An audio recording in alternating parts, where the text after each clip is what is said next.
Daily. Taste the Daily.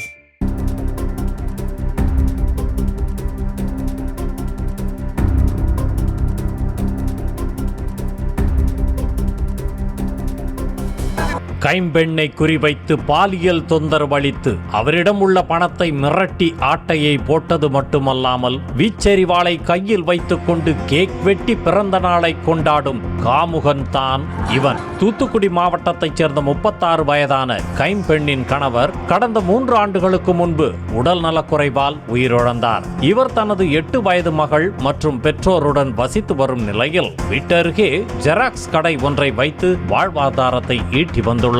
இந்த பெண்ணுக்கு பிள்ளையார்கோவில் தெருவைச் சேர்ந்த பாலு என்பவரின் மகனான அஜித்குமாரின் அறிமுகம் கிடைத்து இருவரும் நண்பராக பழகி உள்ளனர். கடந்த ஆண்டு ஜூலை 2ஆம் தேதி அஜித்குமார் தனது பிறந்த நாளை கொண்டாட அப்பெண்ணை அத்தை ஹேமா வீட்டிற்கு அழைத்துள்ளார். அப்போது அங்கு சென்ற பெண்ணுக்கு அஜித்குமார் ஜூஸ் மற்றும் கேக்கை சாப்பிட கொடுத்ததாக கூறப்படுகிறது.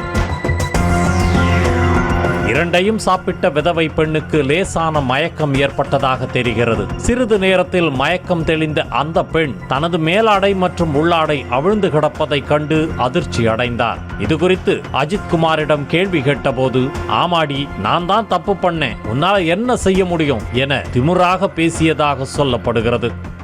ஜூலை 2ஆம் தேதி எனக்கு பிறந்த நாள், எங்க அத்தை வீட்டுக்கு பார்ட்டி வைக்கிறேன், என் ஃப்ரெண்ட்ஸ் எல்லாம் வருவாங்கன்னு என்ன கூப்பிட்டான். நானும் போனேன். போகும்போது எனக்கு ஜூஸ் கொடுத்தான். ஜூஸ்ல மயக்க மருந்து கலந்துருந்துருக்கான். நான் மயங்கி விழுற நேரம் என்னை மிஸ்பிஹேவ் பண்ணிட்டான். அதை நான் குதிச்சு கேட்கும் போது, ஏன் இப்படி பண்ணேன்னு கேட்கும் போது, உன்னால முடிஞ்சதை பாத்துக்க, நான் வீடியோ எடுத்து வச்சிட்டேன்னு சொல்லிட்டு என்ன வீடியோ வச்சு காட்டி மிரட்டி நிறைய பணம் பிடுங்க ஆரம்பிச்சான். மேலும் அந்த காமுகன் அந்த பெண்ணை நிர்வாணமாக வீடியோ எடுத்து மிரட்டியதாகவும், நாள்தோறும் பணம் கேட்டு டார்ச்சர் செய்து கணவனின் PF பணம் சுமார் 10 லட்சம் ரூபாய் மற்றும் 6 பவுன் தங்க நகைகள் உள்ளிட்டவைகளை மிரட்டி வாங்கியதாகவும் குற்றச்சாட்டு எழுந்தது. அஜித்குமார் அரிசி கடத்தலில் ஈடுபட்ட வீடியோ ஒன்று தன்னிடம் இருந்ததாகவும், இதனை அறிந்த அவன் கடையில் உள்ள லேப்டாப், கணினி உள்ளிட்டவைகளை அடித்து நொறுக்கியதாகவும் குற்றம் சாட்டினார். அத்தோடு இல்லாமல் தட்டி கேட்ட தனது தந்தையையும் தாக்கியதாக அந்த பெண் வேதனை தெரிவித்தார். அரிசி கடத்தலை வச்சு அவனுக்கு நிறைய லாபம் வருது அப்படின்னு சொல்லிட்டு நான் என் பணத்தை தான் சொல்லி ஒவ்வொரு வாட்டியும் கேட்டு போகும்போது என்னோட மொபைல் உடைப்பான், லேப்டாப் கம்ப்யூட்டர் உடைப்பான், என் ஹார்ட் டிஸ்க் எல்லாம் திருடிட்டு போயிட்டான். இப்படி எனக்கு பல இன்னல்கள். இச்சம்பவம் குறித்து புகார் அளித்தும் தென்பாக காவலர்கள் உரிய நடவடிக்கை எடுக்கவில்லை என வேதனை தெரிவித்த அந்த பெண், அவன் வீடியோவை வைத்து மிரட்டியதால் புகார் செய்வதை நிறுத்திவிட்டதாகவும் கூறினார். மேலும் அஜித்குமாரின் அக்கா கணவர் செந்தில் உள்ளிட்டோர் தனக்கு தொடர்ந்து கொலை மிரட்டல் விடுப்பதாகவும் பாதிக்கப்பட்ட அந்த பெண் வேதனை தெரிவித்தார். பல ரவுடிகளையும் கையில வச்சிருக்கான் அப்படின்னு சொல்லிட்டு என்ன மிரட்டி, என்ன அடிச்சு, என்ன ரொம்ப பண்ணுவான்.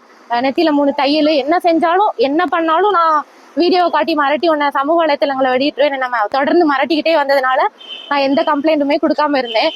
இப்போ கடைசியா என்ன கட்டையை கொண்டு அவங்க செந்தில்ங்கிறவர் ஏற்கனவே அவர் மேல ஸ்டேஷன்ல நான் கம்ப்ளைண்ட் கொடுத்து கொலை மிரட்டல்னு கொடுத்துருக்கேன். அதுக்கும் எந்த ஆக்ஷனும் எடுக்கல. தனது உயிருக்கு ஆபத்து இருப்பதால் உரிய நடவடிக்கை எடுக்க வேண்டும் என கோரிக்கை விடுத்த அந்த பெண் அஜித்குமார் மற்றும் உடந்தையாக இருந்த அக்காவின் கணவர் செந்தில்குமார், தாய் உமா மற்றும் ஹேமா ஆகியோரை கைது செய்ய வேண்டும் என வேண்டுகோள் விடுத்தார். இதுவரைக்கும் இந்த சவுத் போலீஸ் ஸ்டேஷன்ல எனக்கு எந்த ஒரு நடவடிக்கையும் எடுக்கல. எனக்கு உயிருக்கு ஆபத்துன்னு சொல்லி நான் கம்ப்ளைண்ட் கொடுத்துருக்கேன். எங்க அப்பாவை அடிச்சிருக்காங்க, கொலைவெறி தாக்குதல் பண்ணியிருக்காங்க. அந்த கம்ப்ளைண்ட்டுக்கும் இது வரைக்கும் எதுவுமே ஆக்ஷன் எடுக்கல. இந்த சவுத் போலீஸ் ஸ்டேஷன்ல அவனுக்கு ஃபுல் ஆதரவா இருக்காங்க. அவனே என்கிட்ட சொல்லியிருக்கான், இந்த சவுத் ஸ்டேஷன்ல எல்லாருமே எனக்கு சப்போர்ட், மாசந்தோறும் நான் அவங்களுக்கு ஒரு அமௌண்ட் கொடுக்குறேன்னு என்கிட்ட சொல்லியிருக்கான். அதே மாதிரிதான் அவங்களும் இன்னும் வரைக்கும் எனக்கு நடந்துட்டு இருக்காங்க.